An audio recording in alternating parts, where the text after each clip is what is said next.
है कंगना रनौत से जुड़ी हुई।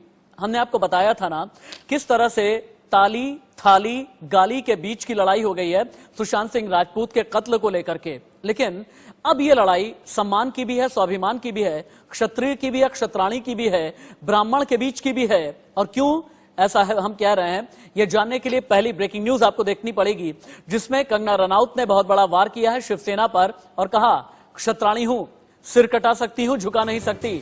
अभी की बड़ी खबर ब्रेकिंग न्यूज यह है, राष्ट्र सम्मान के लिए आवाज बुलंद रखूंगी। कंगना रनौत ने कहा गर्व से राष्ट्रवादी बनकर जीती रहूंगी, सिद्धांतों से न समझौता किया है, नहीं करूंगी। ये कहना है कंगना रनौत का, राष्ट्र सम्मान के लिए आवाज बुलंद रखूंगी। मैं एक क्षत्राणी हूं, सर कटा सकती हूं लेकिन सर झुका नहीं सकती।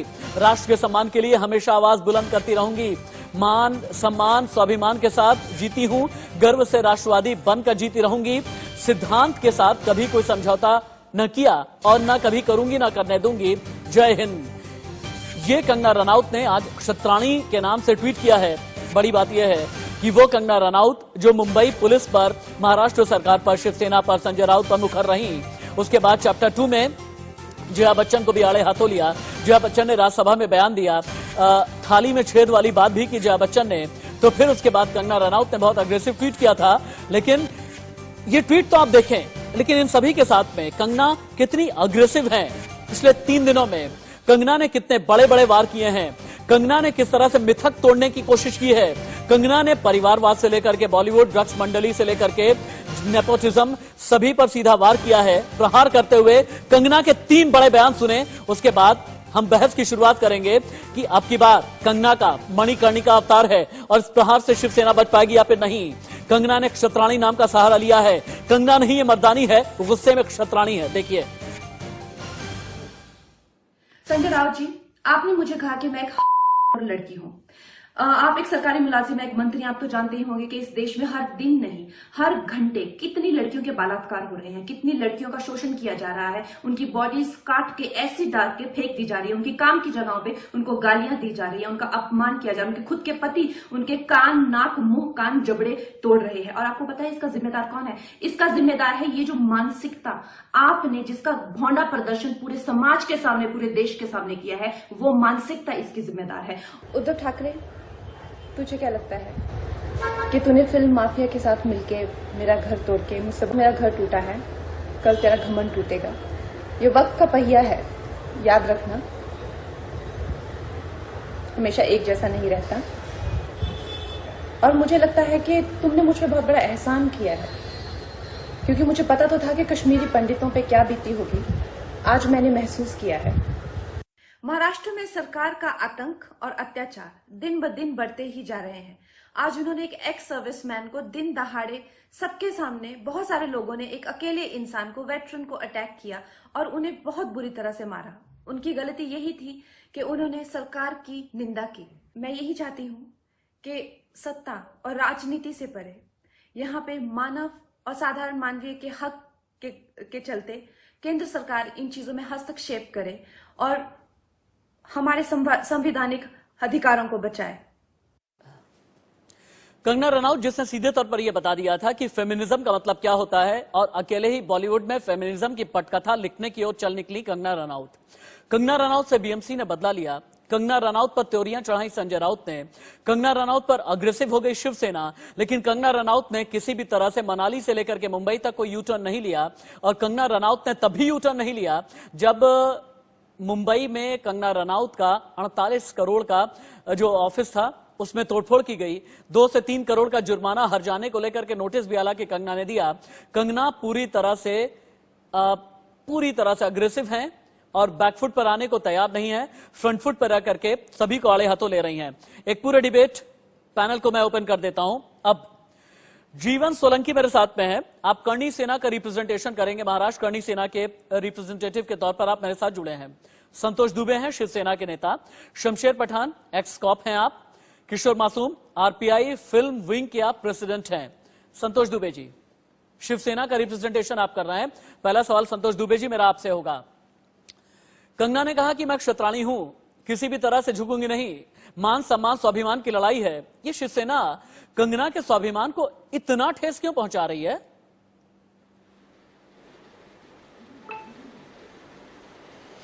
देखिए राशिद भाई, कंगना ने कहा हम छत्राणी हैं, इसमें कोई दो राय नहीं। कंगना जी छत्राणी हैं, स्वाभिमानी हैं, सम्मानित हैं, इसमें कोई दो राय नहीं है। इस पे किसी की कोई टीका टिप्पणी नहीं है। लेकिन तो कंगना को अपने सम्मान के साथ, शिवसेना की टीका टिप्पणी है, संजय राउत की टीका टिप्पणी है। नहीं, मैं राशिद भाई, मैं उस बात पे आ रहा हूं, ये क्यों है टीका टिप्पणी? इसलिए कि अपने सम्मान और स्वाभिमान की जिस तरीके से चिंता है, उसी तरीके से कंगना जी को दूसरे के भी स्वाभिमान, सम्मान और उसके प्रदेश और देश के बारे में भी चिंता होनी चाहिए। अच्छा। तो अगर इस तरीके की भावना कंगना जी की है, तो निश्चित ही कंगना जी पे कोई अपशब्द नहीं कह सकता, कोई गलत नहीं बोल सकता। अगर ये देर में कंगना जी को समझ में आया, तो आज से मैं कह रहा हूं कि कंगना जी हम सभी के लिए सम्मानीय है, एक नारी है, एक छत्राणी है। इनका हर देश का हर नौजवान इनकी इज्जत करेगा, सम्मान करेगा, इसमें कोई दो राय नहीं है। नहीं, लेकिन वही तो सम्मान नहीं मिला ना। वही सम्मान शिवसेना की तरफ से नहीं मिला, वही सम्मान संजय राउत की तरफ से नहीं मिला, वही सम्मान मुंबई में नहीं मिला, वही सम्मान बीएमसी की तरफ से नहीं मिला, राशिद भाई, वही सम्मान महाराष्ट्र सरकार की तरफ से नहीं मिला। तभी तो थक हार गई ना बेचारी राशिद भाई। तभी तो मनाली में जाकर के ये कहना पड़ा कि राशिद भाई, वही बात तो मैं कह रहा हूं कि अगर आप राशिद भाई, जो समाज को हम देंगे, समाज वही हमको रिटर्न करता है। हम किसी से तुम तड़ाक करके बात करेंगे तो अगला भी हमसे ऐसे ही बात करेगा। तो सबसे पहली चीज है कि हम अगले को क्या दे रहे हैं और क्या रिटर्न में हमको मिल रहा है, इस पे विचार होना चाहिए। अगर हम किसी से अपशब्दों की बात करेंगे, आपसे अपशब्द बोलेंगे, तो क्या संजय राउत की तरफ से निकले थे। अब शब्द सबसे पहले संजय राउत की तरफ से निकले थे। मैं उस बीप शब्द का इस्तेमाल नहीं कर सकता, मैं उस बीप शब्द का इस्तेमाल नहीं कर सकता। कोट एंड संजय राउत ने जिस तरह से अपशब्द निकाले थे, अपशब्द का जो कीचड़ स्नान है, अपशब्द का जो मडबात है, ये शिवसेना की तरफ से किया गया था। शिवसेना को जब ये लगने लगा था कि उनका वर्चस्व मुंबई में टूटता चला जा रहा है, शिवसेना को जब ये लगने लगा था कि उनके जितने भी कवर अप ऑपरेशंस हैं एसएसआर की मौत के बाद, जब वो एक्सपोज होने लगा तो फिर भड़क गए, फ्रस्ट्रेट हो गए, फ्रस्ट्रेशन में अपशब्द निकलने लगे। सीधे बात ये थी, एक काम कर लेते हैं, जिस तरीके से कंगना जी ने मुंबई पुलिस पे, मुंबई सरकार पे और मुंबई के जो है उस प्रतिष्ठा पे आंच उठाने का काम किया, संतोष जी, शिवसेना का पॉइंट आपने एकदम क्लियर कर दिया है। अब जीवन सोलंकी जी के पास में चलते हैं, जो कि कर्णी सेना महाराष्ट्र में है।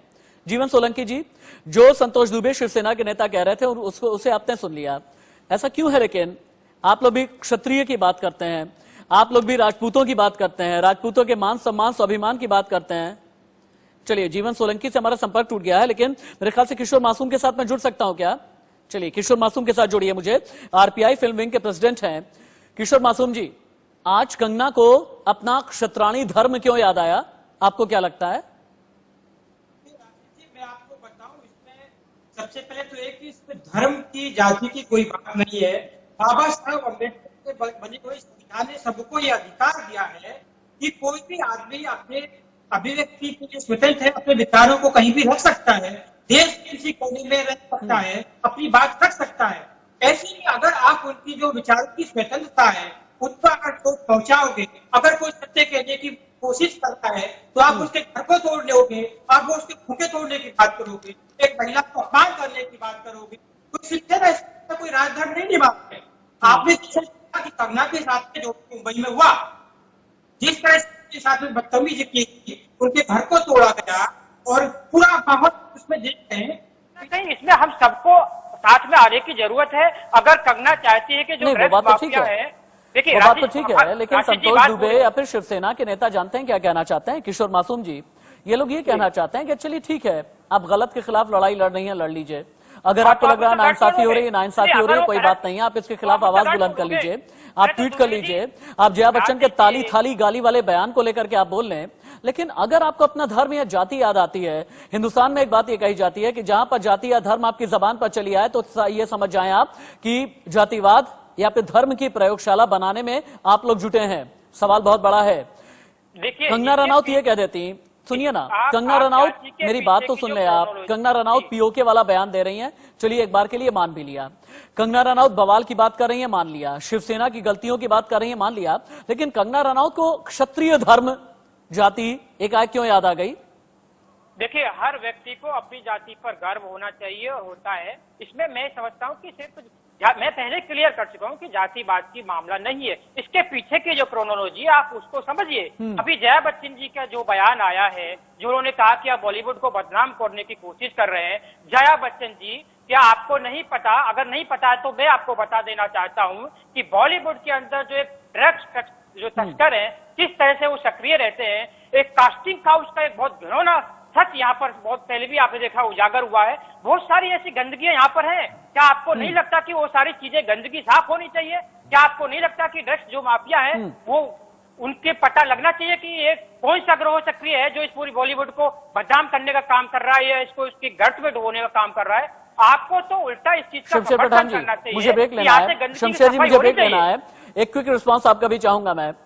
कंगना के क्षत्राणी धर्म पर एक एक्स कॉप की सोच क्या है? देखिए, पहली बात तो ये कंगना हो गई है पागल, इसका मेंटल ट्रीटमेंट होना चाहिए। उसने खुद कहा है कि मैं ड्रग एडिक्ट हूँ, ड्रग एडिक्ट थी। नहीं, और अभी वो शमशेर प्रधान जी बकी जा रही है। शमशेर प्रधान जी, राष्ट्रवाद के बाद आपने ये यहाँ पर कहा आ गया। अभी मेरे इधर राष्ट्रवाद का राष्ट्रवाद यहाँ पर आ गया है। हर एक शमशेर को अपने प्रधान जी, राष्ट्र का अभिमान है, हर एक में राष्ट्रवाद। मेरी डिबेट में किसी भी लड़की को आप पागल नहीं कह सकते। महाराष्ट्र को मेरी डिबेट में किसी भी लड़की पर अभद्र टिप्पणी आप नहीं कर सकते। शमशेर प्रधान जी, आप कंगना पर इस तरह की टिप्पणी अगर व्यक्तिगत कर रहे हैं, आप या तो माफी मांगिए या मुझे ब्रेक लेना पड़ेगा। आप या तो माफी मांगिए या मुझे ब्रेक लेना पड़ेगा। आपने कंगना रनौत पर ऐसी टिप्पणी क्यों की? आपने कंगना रनौत पर ऐसी टिप्पणी क्यों की? और क्या आप जानते हैं क्या कंगना को डॉक्टर तक आप लेकर के गए थे? क्या कंगना को डॉक्टर तक आप लेकर के गए थे? क्या आपने कंगना को पागल कैसे कहा? आपने कंगना को पागल कैसे कहा? आपने व्यक्तिगत टिप्पणी क्यों की? आपको माफी मांगनी होगी। कंगना पर व्यक्तिगत टिप्पणी बर्दाश्त नहीं करूंगा मैं, बिल्कुल नहीं करूंगा बर्दाश्त। नहीं, नो, नॉट एट ऑल, बिल्कुल भी नहीं। मैं गलत टिप्पणी बर्दाश्त नहीं करूंगा। एक ब्रेक लूंगा मैं, एक छोटा सा ब्रेक। आपकी इस बदजुबानी की वजह से मुझे ब्रेक लेना पड़ रहा है। आपकी बदजुबानी की वजह से ब्रेक लेना पड़ रहा है। एक मिनट के लिए आप एक काम कर लें, अपनी जबान को भी ठंडा करें, दिमाग को भी ठंडा करें। कंगना का ये क्षत्राणी युद्ध है और इस युद्ध में कंगना ने कई लोगों को आड़े हाथों लिया है। ट्वीट किया है कंगना ने और कहा है कि क्षत्राणी हूं, न झुकी थी न झुकूंगी, रुकूंगी भी नहीं। मान सम्मान स्वाभिमान से किसी भी तरह का समझौता नहीं करूंगी। मेरे साथ एक पूरा पैनल जुड़ा हुआ है, लेकिन उससे पहले अभिषेक शर्मा के पास में चलते हैं। अभिषेक, मुझे ये बताएं कि अभी मुंबई में चल क्या रहा है कंगना को लेकर के? बीएमसी ने जो उनका ऑफिस ढहाया था उसे लेकर के अभी का जो ताजा अपडेट है वो बताएं आप।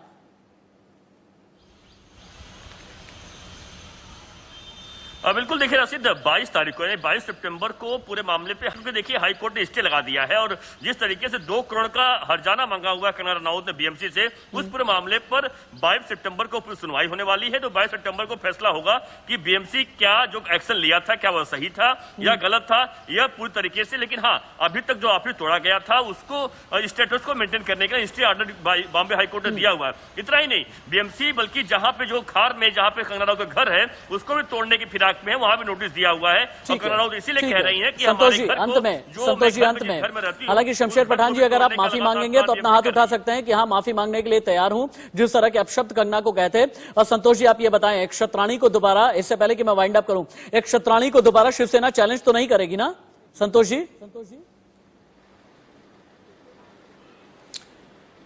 देखिए राशिद भाई, छत्राणी को चैलेंज नहीं हम करते, देश के किसी भी व्यक्ति को हम चैलेंज नहीं करते, लेकिन हम हर उस शख्स को चैलेंज करेंगे जो महाराष्ट्र की अस्मिता पे या देश की अस्मिता पे सवाल खड़ा करेगा, वो चाहे कोई भी हो।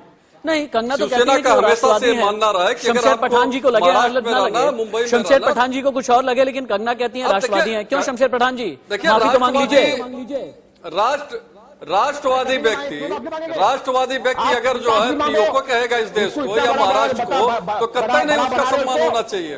एक ड्रग लेने वाली एक कैरेक्टरलेस लेडी को आप इतना बड़ा बता रहे हैं, उसको आप जो महाराष्ट्र की और मुंबई की अस्मिता पे सवाल उठाती है, पीओ के कहती है, आपको शर्म आती है ऐसे को बड़ा करने के लिए? पहले उससे माफी मांगो पहले कि नहीं चलेगा सब, ये यहाँ रहना है, इज्जत से रहो।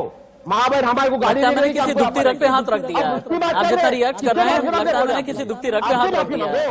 फॉर्मर कॉप हैं आप, लेकिन जिस तरह से अपने आप को रिप्रेजेंट कर रहे हैं शमशेर पठान जी, मुझे ऐसा लग रहा है कि दुखती रग पे मैंने हाथ रख दिया है। गुस्से का इजहार करने का भी एक बहुत ही बेहतरीन तरीका होता है और उम्मीद यह है कि थोड़ा सा संयम आप रखेंगे और कहते हैं हमारी जबान में ये कहते हैं कि अगर इस तरह से लोग अपनी बदजुबानी पर उतर आए तो फिर उनके लिए से दुआ करनी चाहिए। मैं भी आपके लिए दुआ करूंगा, प्रार्थना करूंगा कि आपकी जबान और भी ज्यादा बेहतर रहे और किसी भी लड़की के बारे में बोलने से पहले 100 बार सोचें। बहुत शुक्रिया शमशेर पठान जी, संतोष दुबे जी आपका, और इसके अलावा जीवन सोलंकी मेरे साथ में जुड़े हुए थे। किशोर मासूम जी आपका ही बहुत बहुत धन्यवाद। अभिषेक, शुक्रिया आपका तमाम अपडेट के लिए। यहां रुकेंगे छोटे से ब्रेक के लिए, लेकिन हाँ इतना जरूर है कि कंगना ने जो युद्ध शुरू किया है, अभी तो क्षत्राणी युद्ध तक आकर के रुकी हैं, लेकिन आगे भी इस युद्ध का तीसरा चैप्टर। नमस्ते, मैं राशिद। एलएसी पर चीन के साथ जारी तनाव के बीच आज रक्षा मंत्री राजनाथ सिंह ने फिर से दहाड़ लगाई। उन्होंने कहा चीन की कथनी और करनी में फर्क है और ऐसे में सीमा पर चीन की किसी भी कार्रवाई का जवाब देने के लिए भारतीय सेना है तैयार।